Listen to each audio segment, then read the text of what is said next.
years since I've been in the Maritimes. First came because of my relationship as a national officer with the United Church of Canada, which is really what took me from the pastorate and started me traveling and consulting, beginning in Canada from Newfoundland to Victoria and everywhere in between, and then more broadly. And today I travel about 200 days a year, working primarily with churches across North America, Australia, and New Zealand. We work with churches across the theological spectrum, from very, very fundamentalist conservative churches to very, very liberal churches. And we work across the denominational spectrum from evangelical to mainstream to independent and to the emerging church movement. I have had a lot of experience working with all kinds of churches, big churches, mega churches, small churches, micro churches, house churches, African American churches, African churches, Asian churches.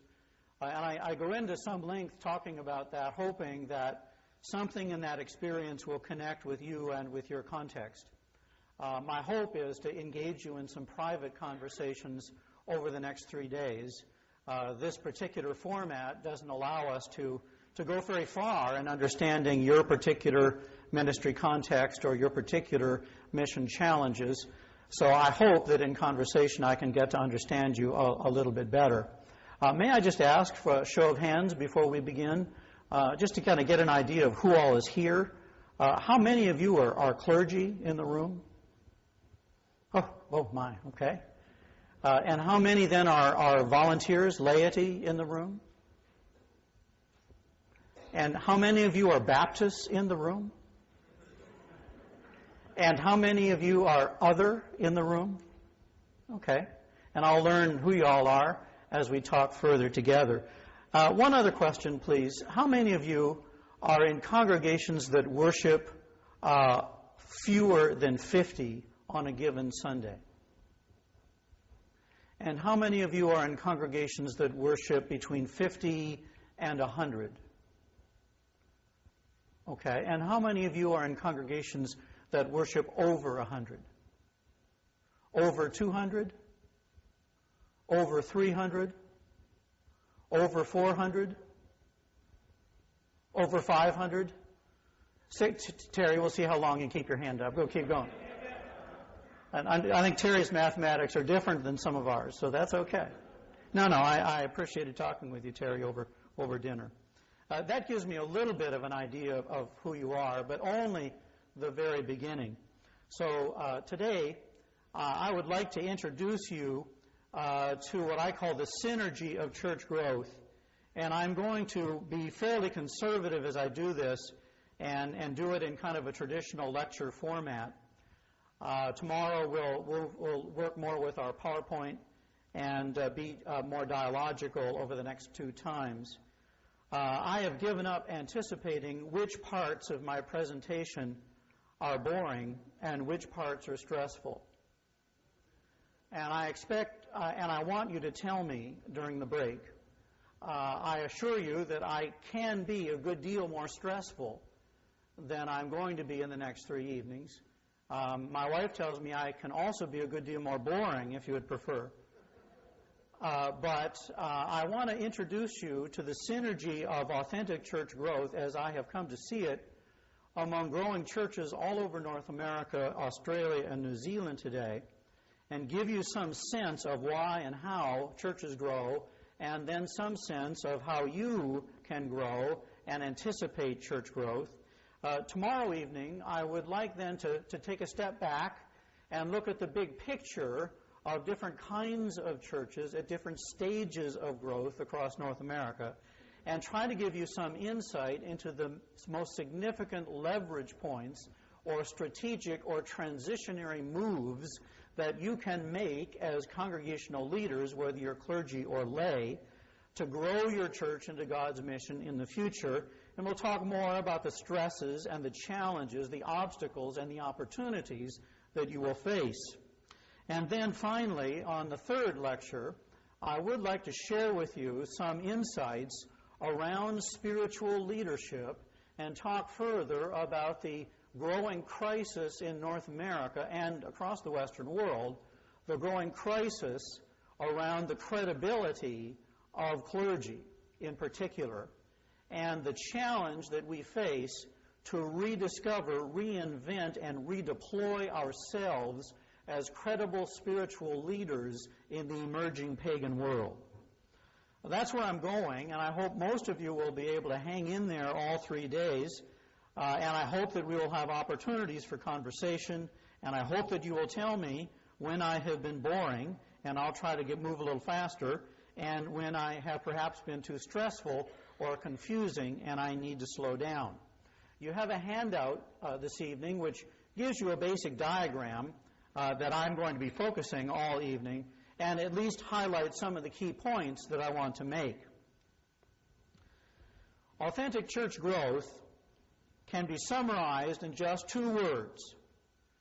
And I hope that you will brand these words in your hearts, but more importantly in the hearts of your board, and more importantly in the hearts of your ushers, and more importantly in the hearts of your choir.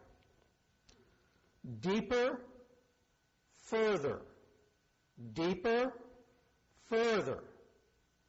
Church growth in the historical perspective of the great reformations and missional movements from the earliest church is all about going deeper and deeper and deeper into the mystery of Jesus the Christ, and going further and further and further with Christ on the road to mission. The artificial separation of the Great Commandment and the Great Commission, perpetuated by modern North American denominations in the 20th century, is simply unfaithful in the eyes of our Christian ancestors. Modern Christendom has been defined more by its dogged pursuit of theological and institutional sidetracks than its faithful persistence in an explicitly Christian spiritual life. This is radically and perhaps apocalyptically changing in the emerging post-secular world. What is authentic church growth is the ability of highly committed disciples to shape and share the fathomless, non-rational experience of Jesus Christ. It has never been about conversions, memberships, budgets, or egos. It has always been about multiplying disciples who multiply disciples who change the world one microculture at a time in the direction of God's purpose. Established churches of every brand name are fast losing credibility today because they continually want to sidetrack the seeker into worrying about church properties, religious programs, certified personnel, and ecclesiastical polity. And I predict that what I call the 4 Ps of the 20th century will one day rank with the 7 deadly sins of the 4th century.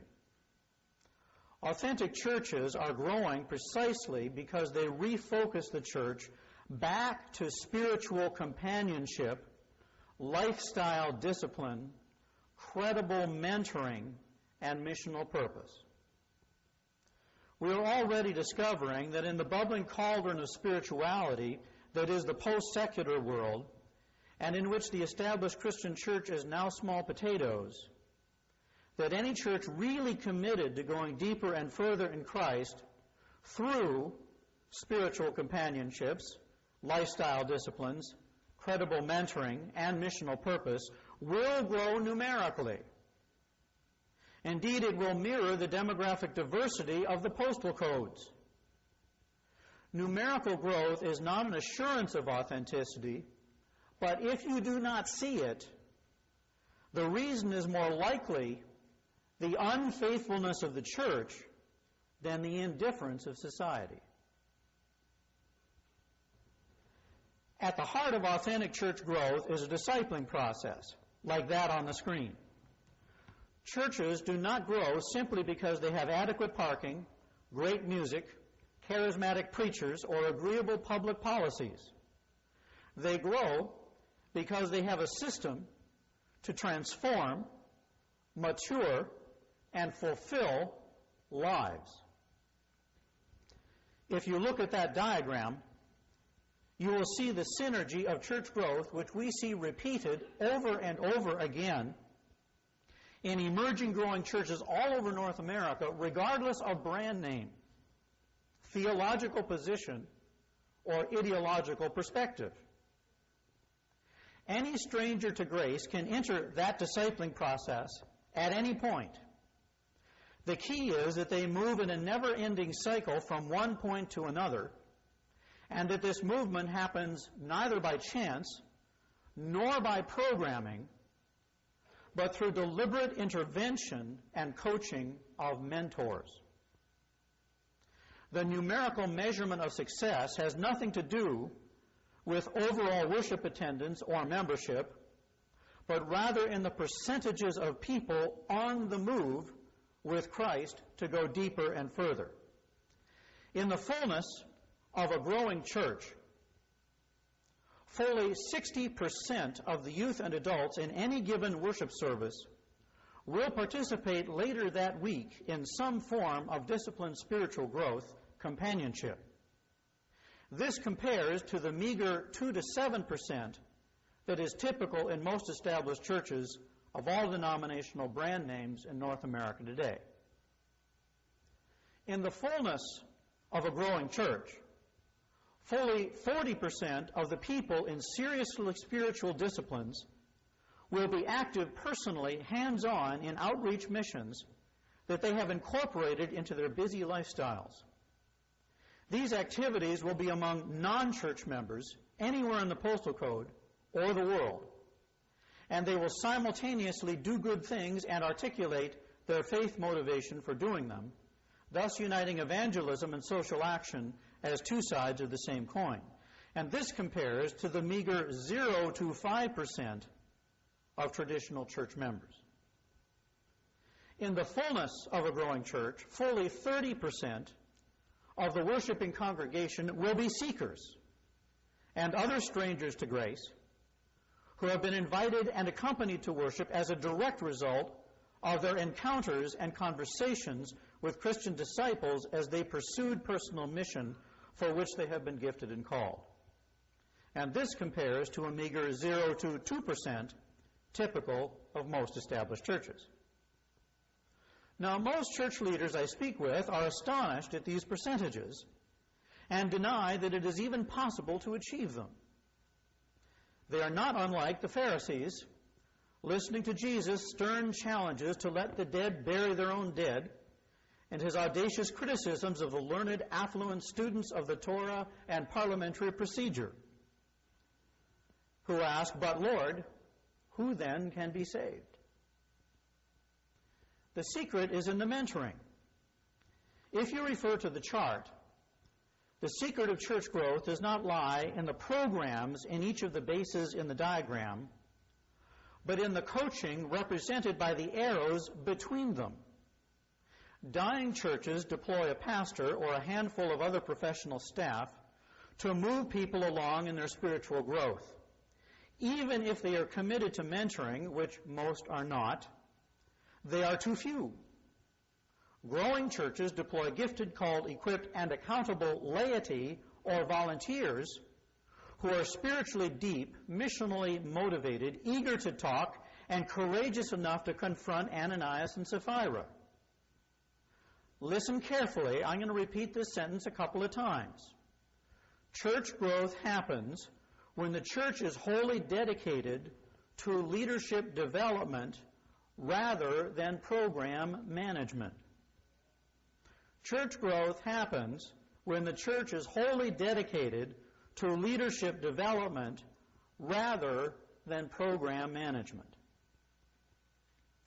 So let's take a closer look at the synergy of church growth to understand the stages and transitions, and then we'll examine the three major sidetracks that cause the synergy to collapse into institutional churchiness.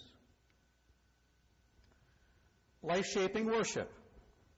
I've chosen my words with some care. Life-shaping worship is extraordinarily pragmatic and purposeful.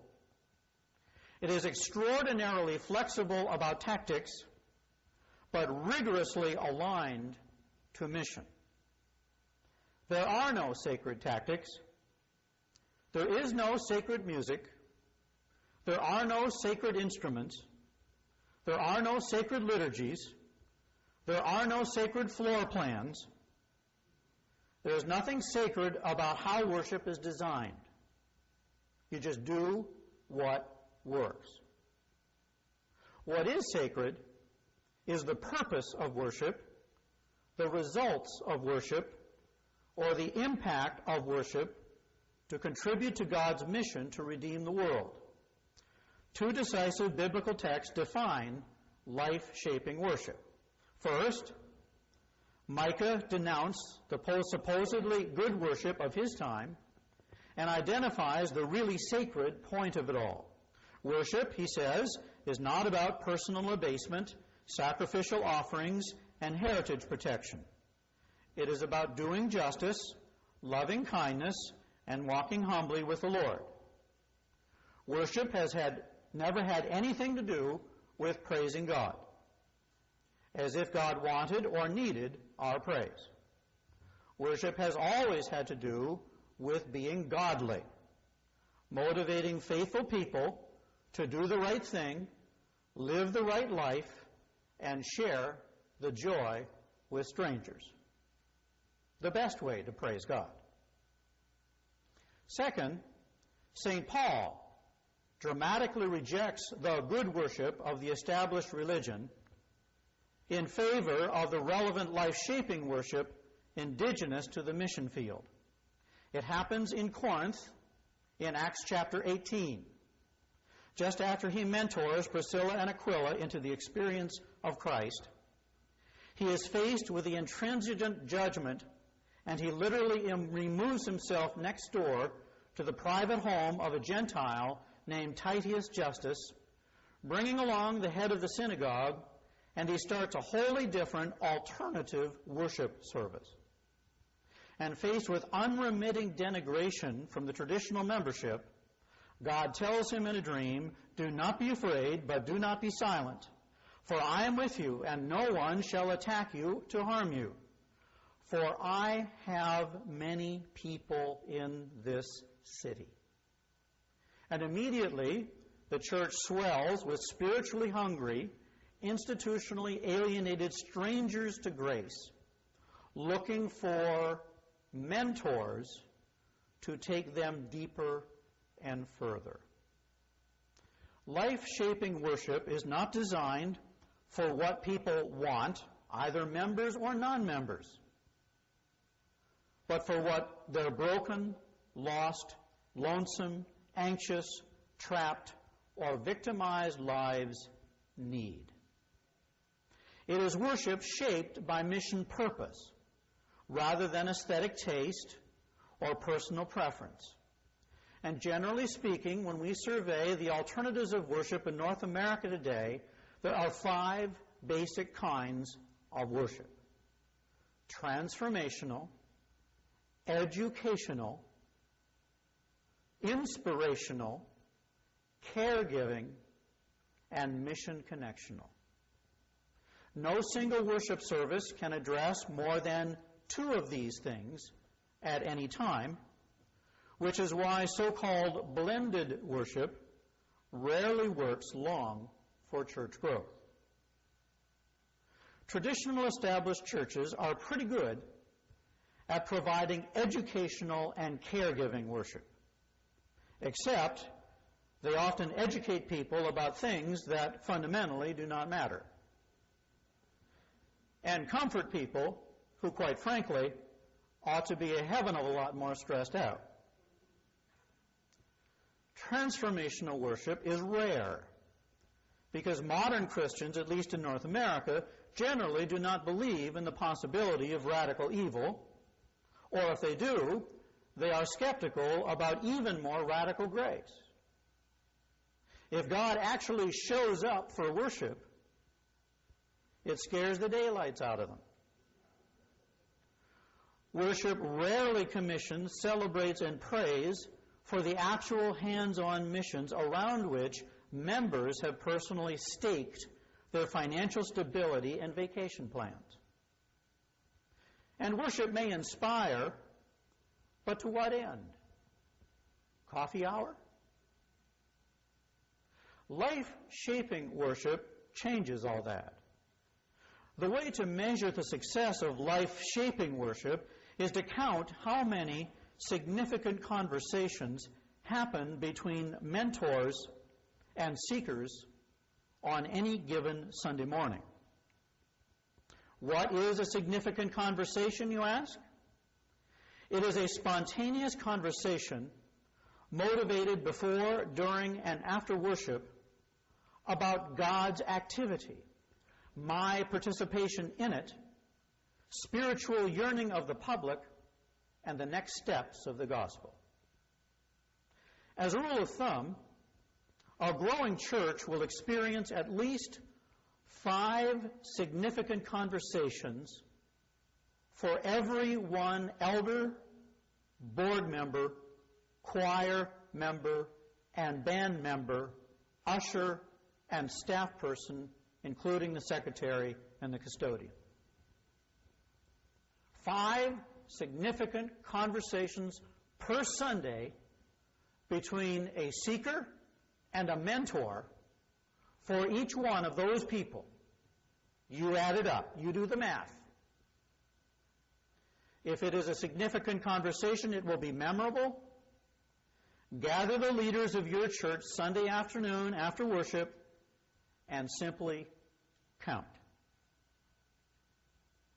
Life-shaping worship draws people, compels people into midweek small groups, post-worship spiritual disciplines, and other accountable spiritual growth opportunities where 2 or 3 adults are gathered together. And this transition is not random. It is guided by mentors deployed by the congregation before, during, and after worship, precisely to intervene and guide people on their way. So let's talk about spiritual disciplines. The second stage of the discipling process is about continuous, accountable spiritual discipline. This means that it's regularly performed, usually in company with a small group of like-hearted individuals who can encourage, challenge, listen, and learn from each other. The tactics vary, but a spiritual discipline generally includes daily Bible reading, daily intercessory prayer for strangers, weekly participation in a small group or cell group, regular involvement in some outreach mission, and dedicating 90% of your money and time to God's purposes while keeping a tithe, a tenth, for yourself. Today, we readily think of small groups or cell groups as our paradigm for accountable spiritual discipline, but there's so much confusion and obfuscation about what a small group really is that I prefer to talk about pilgrim bands. And you'll hear me talk about pilgrim bands more than once over the next 3 days. Think of Chaucer, or the pilgrims that traveled in groups from the 4th through the 13th centuries to a variety of holy destinations. That's a pilgrim band. They traveled in groups not only for safety, but for edifying conversation that would encourage their spiritual growth. The simple accountability tools of the 7 deadly sins and the 7 lively virtues emerged from the conversations of just such pilgrim bands as they traveled. How entrapped are you by one of the 7 deadly sins, they would ask. How liberated are you to one of the 7 deadly virtues, or 7 lively virtues, they would ask. These same pilgrims deliberately stopped along the way to perform acts of charity in hospices, churches, public works, and schools. They mortgaged their homes, trusted their possessions to friends, burned the sign of the cross into their flesh, and with no more than scrip, stave, sandals, and songs, which, translated into modern parlance, means backpack, laptop, hiking shoes, and rap music, literally follow Jesus the Christ deeper and further. The difference between modern Christian education and pre- and postmodern spiritual discipline is an even more significant revolution than missionally targeting worship. Modern Christian education is a rational endeavor. It assumes, in the best traditions of the Enlightenment, that knowledge is achieved by the individual's perception and organization of data. Most of our Bible studies, especially our higher critical Bible studies, are designed for the subject, me, to grasp the object, God, in as controllable, manageable, and reasonable manner as possible.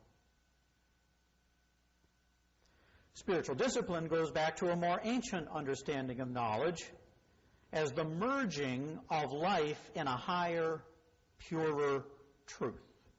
Christians did not study the Bible. They experienced it. The goal is not for me to grasp God, but to put myself in such a precarious, vulnerable, and transparent position that I might be grasped by God.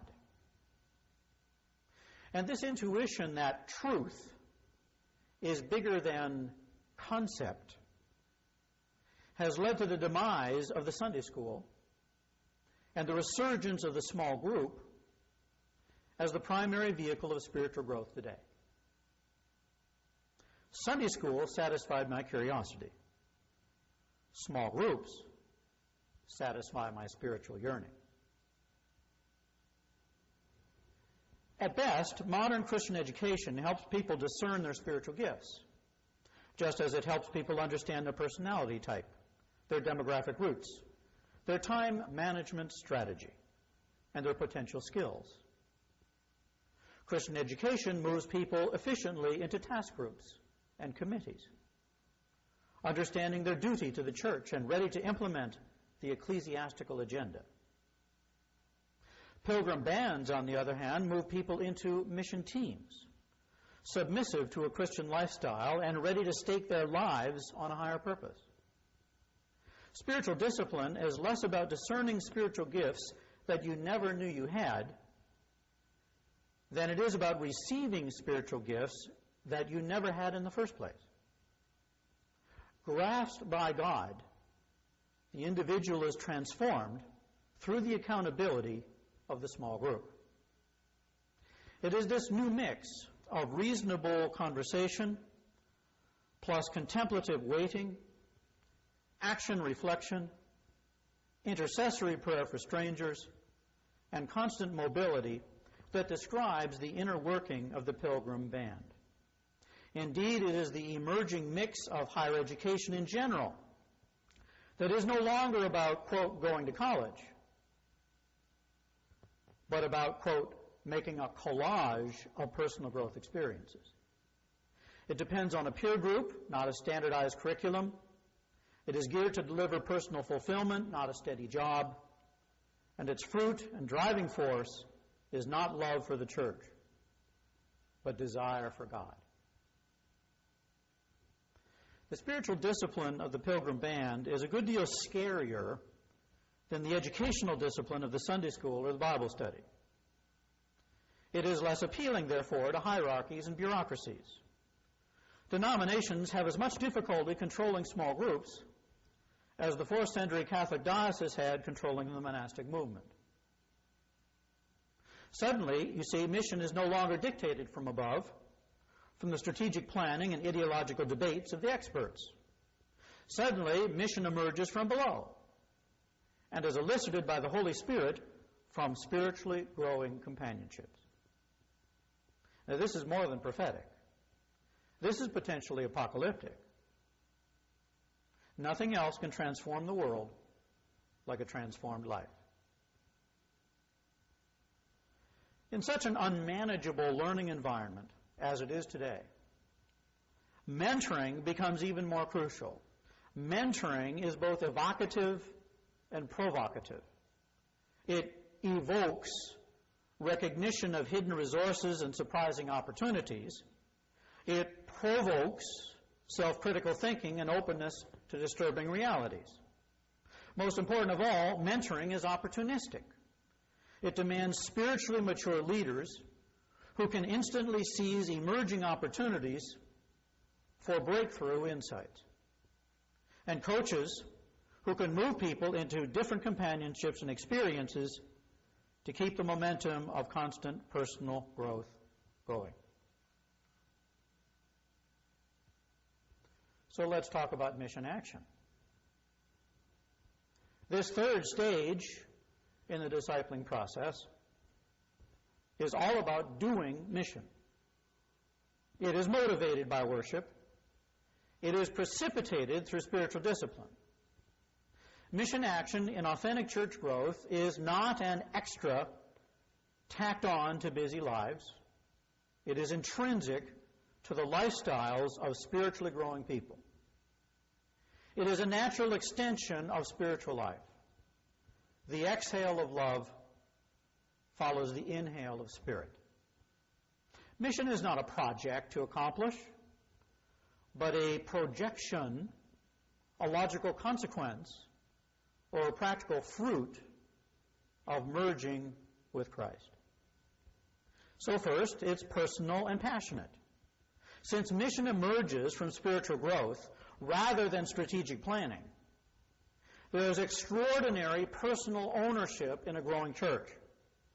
The individual has a personal stake in the successful result, and therefore is unlikely to burn out or be sidetracked from their purpose, and certainly unlike to go to a meeting. And second, mission will be called and accountable. Since mission aligns lifestyle with purpose, there is a greater readiness to risk leaving behind comfort zones to do things contrary to one's nature, the very definition of a call. Submission to the accountability of the Pilgrim Band, now turned mission team, drives individuals beyond their normal limitations and their old standards of excellence.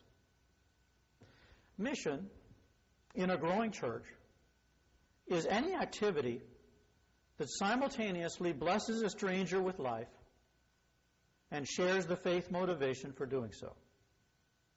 It is a unity of social action and evangelism.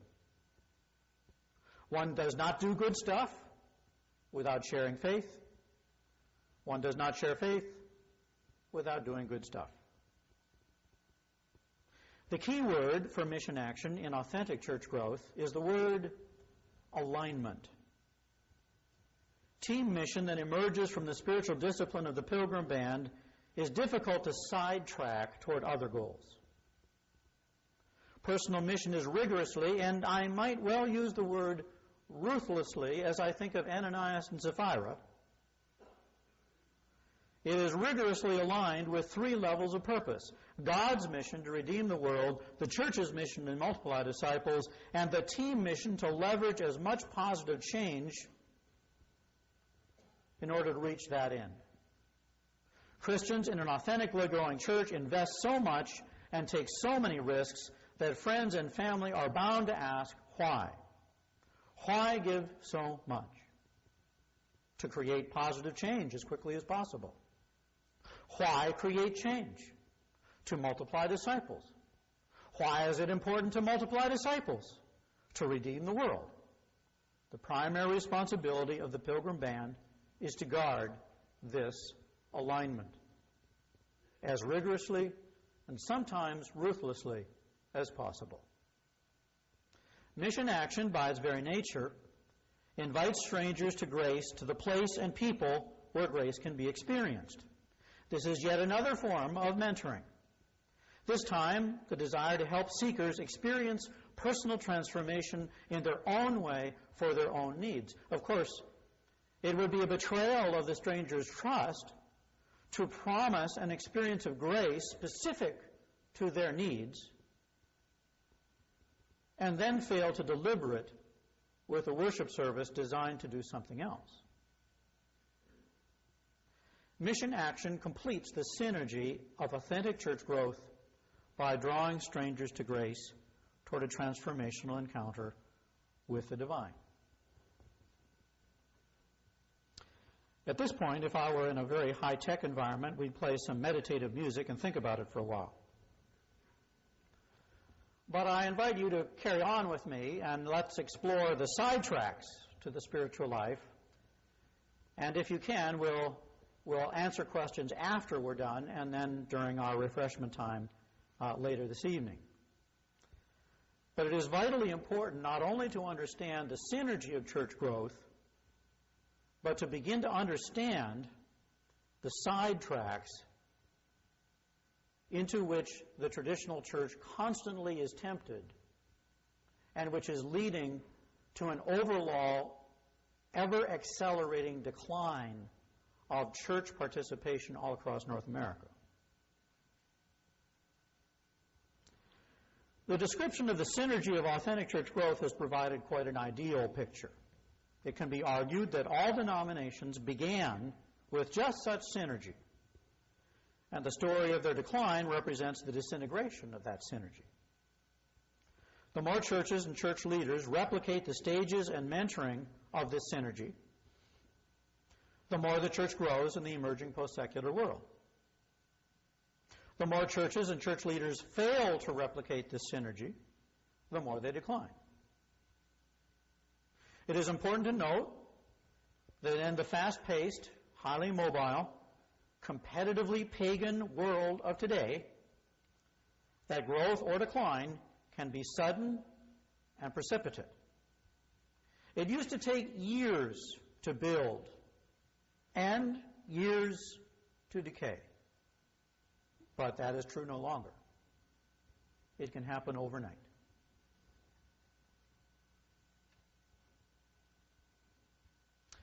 So here's the chart that indicates the three major sidetracks. There are three primary ways churches become sidetracked from the synergy of church growth. Each sidetrack, mind you, is a result of leadership failure rather than program failure.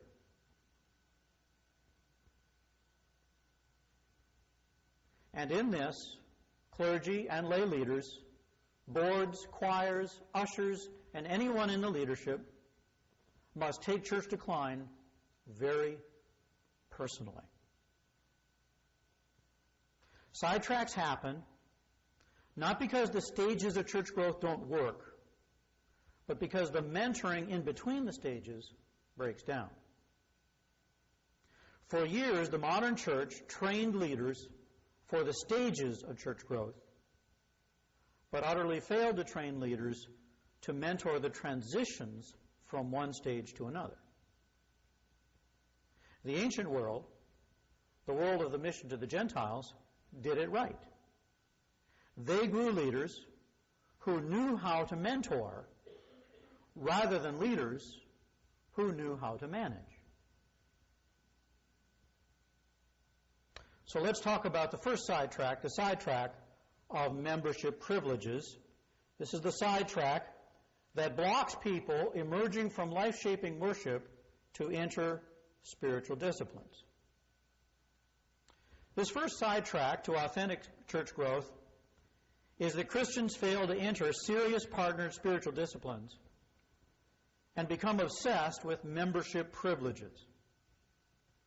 They spend all their time trying to shape God's mission to redeem the world around personal tastes, ideological preferences, private life cycles, and personal neediness.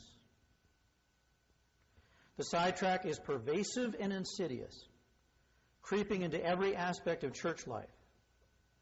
It drives Christians to the great evils of preoccupation with property, program, personnel, and polity. The list of ways church people protect membership privileges is endless.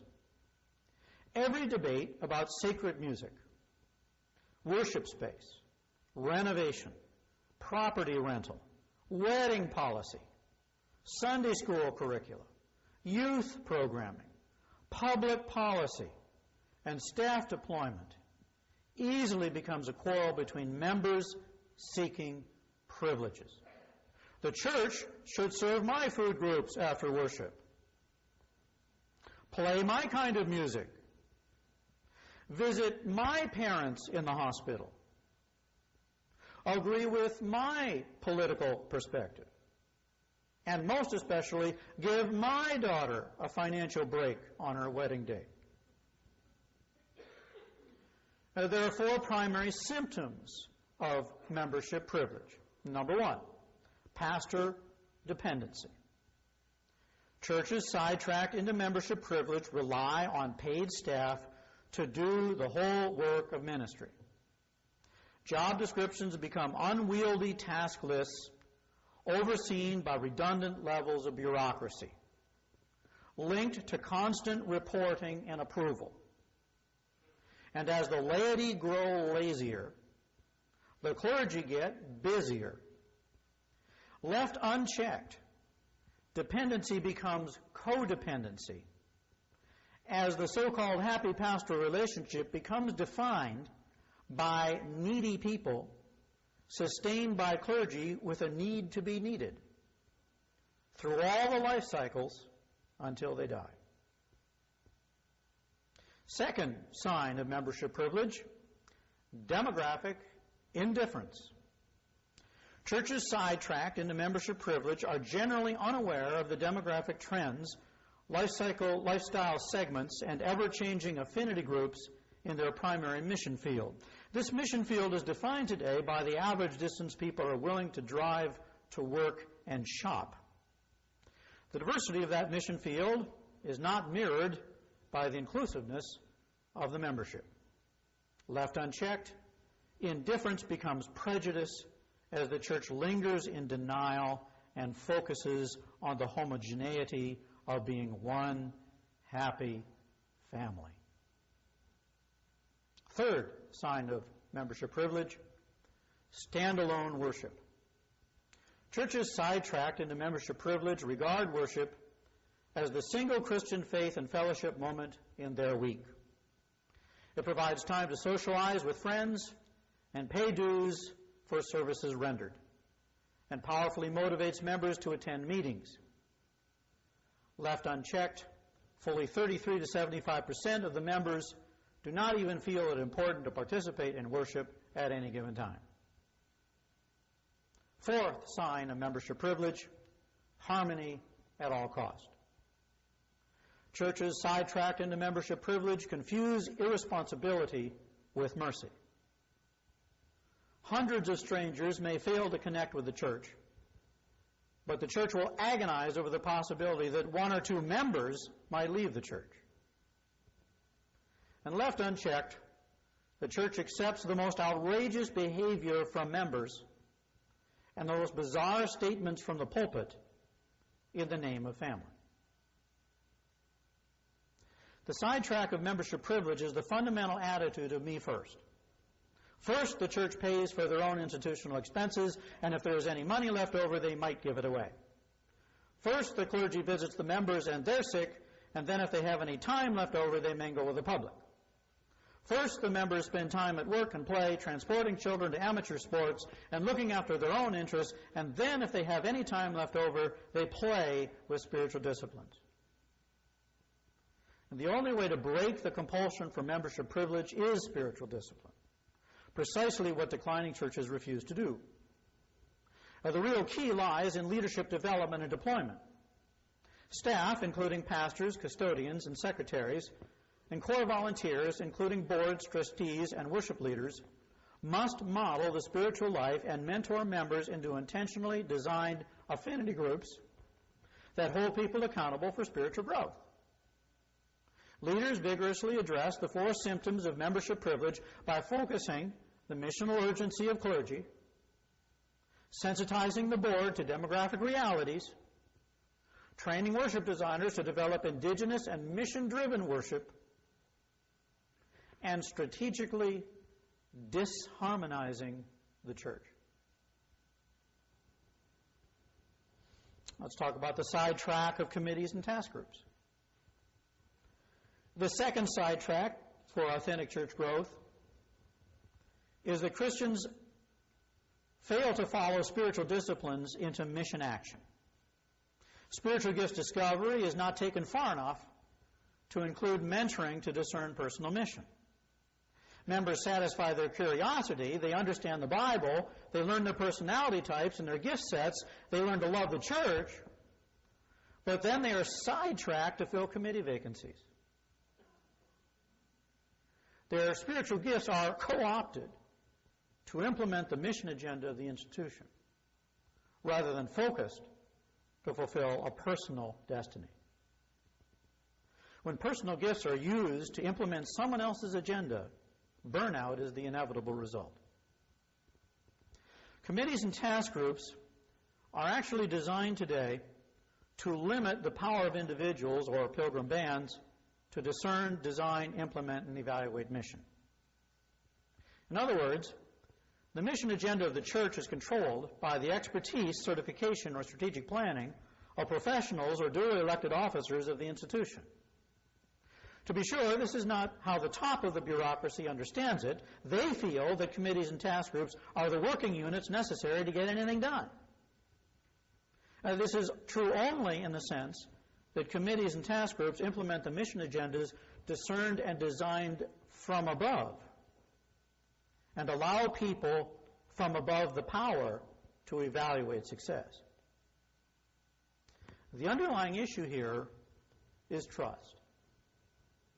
Trust only comes from constant, disciplined spiritual growth. In the absence of trust, bureaucracy multiplies. Therefore, the symptoms of this sidetrack include the following. Number one, extensive nominations processes. Congregational energy is absorbed by political maneuvering and guilt manipulation. People are begged to serve offices, reluctantly volunteer for limited times, or repeatedly explain why they cannot serve. Holding office and voting privileges become more important than continuous learning or spiritual growth. Second symptom, unified budgets. Congregational energy is deflected into promoting and defending budgets that place institutional infrastructure needs first and mission results second. Leaders become frustrated not to have initiative in raising money directly for team mission.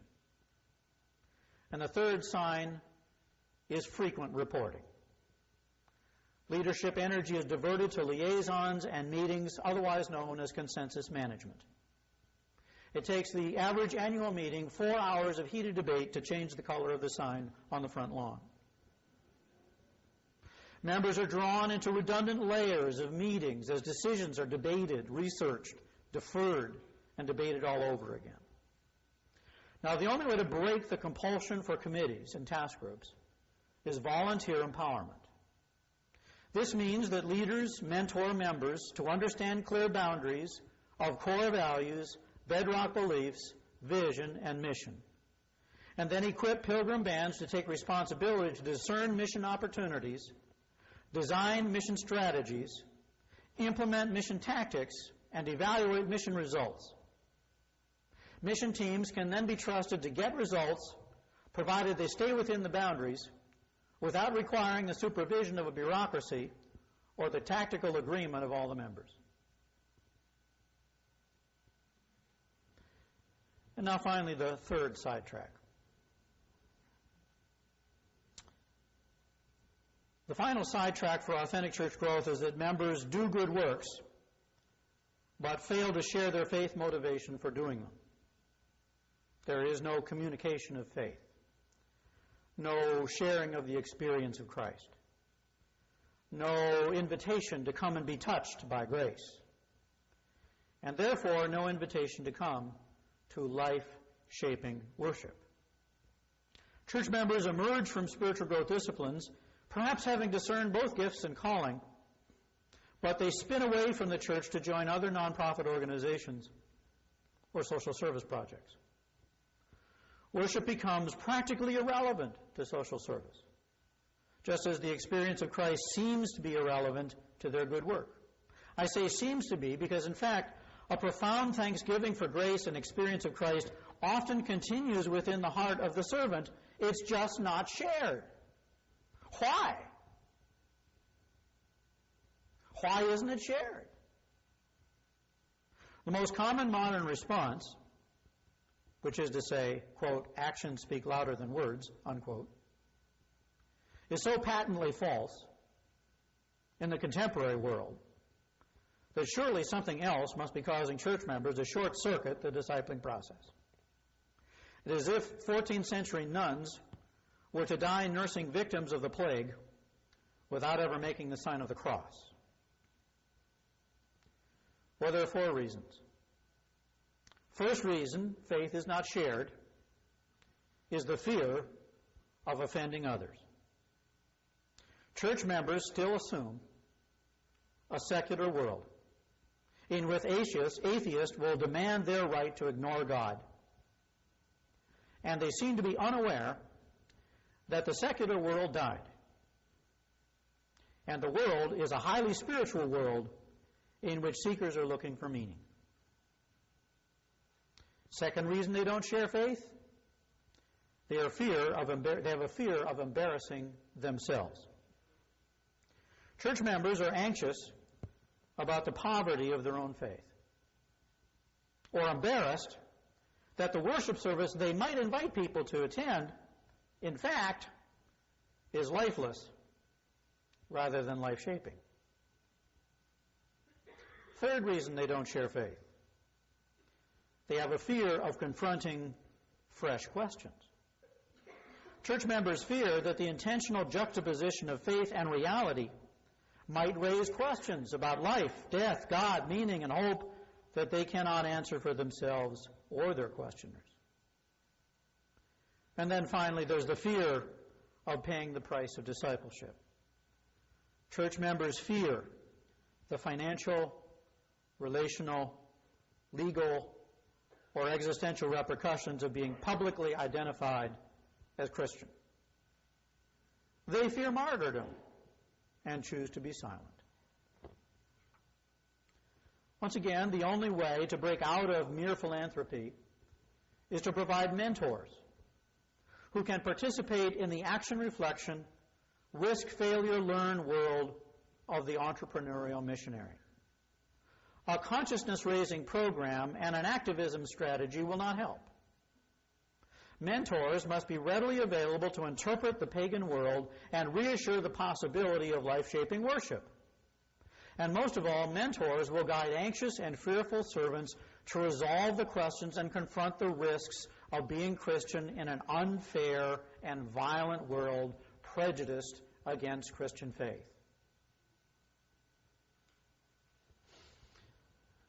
I want to end my remarks and leave a few moments for some questions from the large group before our refreshments by saying a word about the Christological center that lies at the heart of every growing church. It lies at the heart of the synergy of church growth. As I said earlier, the best words to describe the synergy for authentic church growth are the words deeper, further. This is not possible, however, until the church is clear into what exactly is the Christian church going deeper and further. The genius of the Chalcedon Confession in the year 451 of the Christian era is that it captures the original attitude of the earliest church. The church is not going deeper into theology, and it is not going further into philanthropy. It is going deeper into Christ and further with Christ.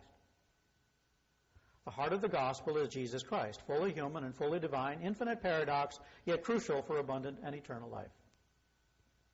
Every growing church, whether they're very conservative and fundamentalist, whether they're extraordinarily liberal, and there are both, but every growing church has this Christological center, regardless of brand name, ideological stance, or theological perspective. Fundamentalist or mainstream, liberal or conservative, denominational or independent, liturgical, confessional, evangelical, charismatic, holiness or social activist, none of it matters to the potential of church growth. Yet all must have a Christological center. The discipling process rotates around this center. This center is the depth and purpose of the discipling process.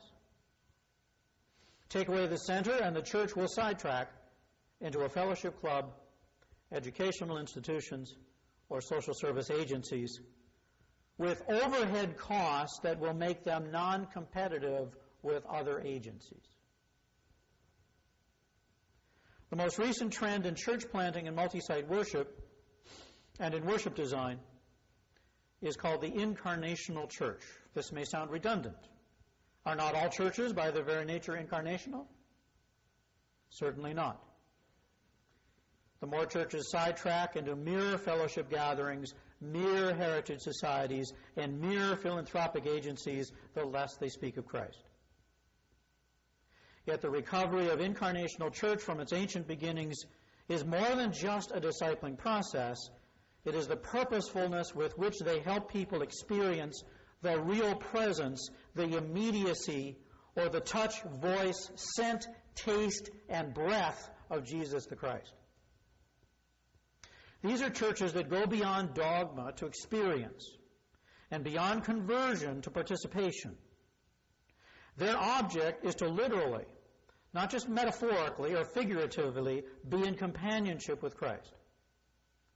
The tactics for sensory surround worship, or for small group accountability, or for action reflection mission, are all simply vehicles to achieve this experiential intimacy, this merging of oneself and the higher truth and mystery that is Christ.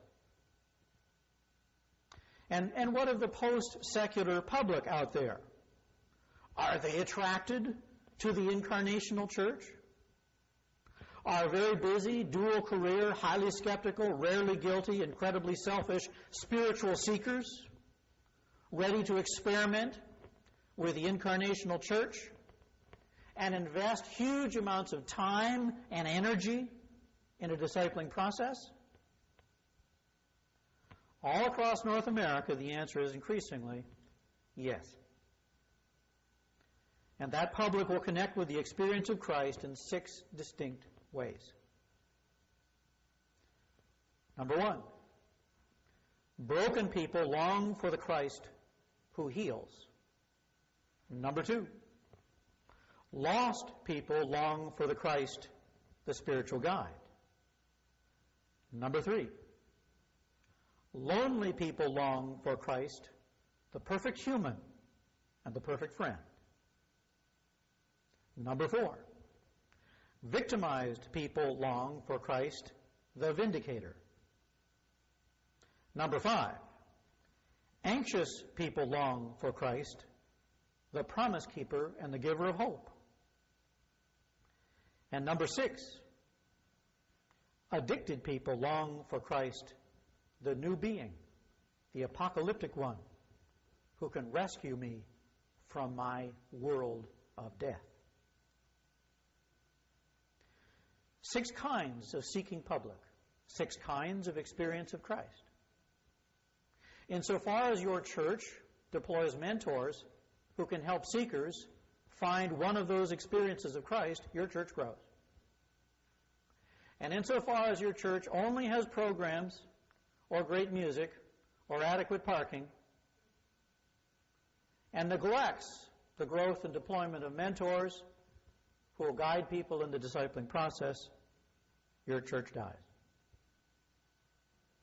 The real question about the future of authentic church growth in North America is not whether the public will come. It is whether the established church can lead.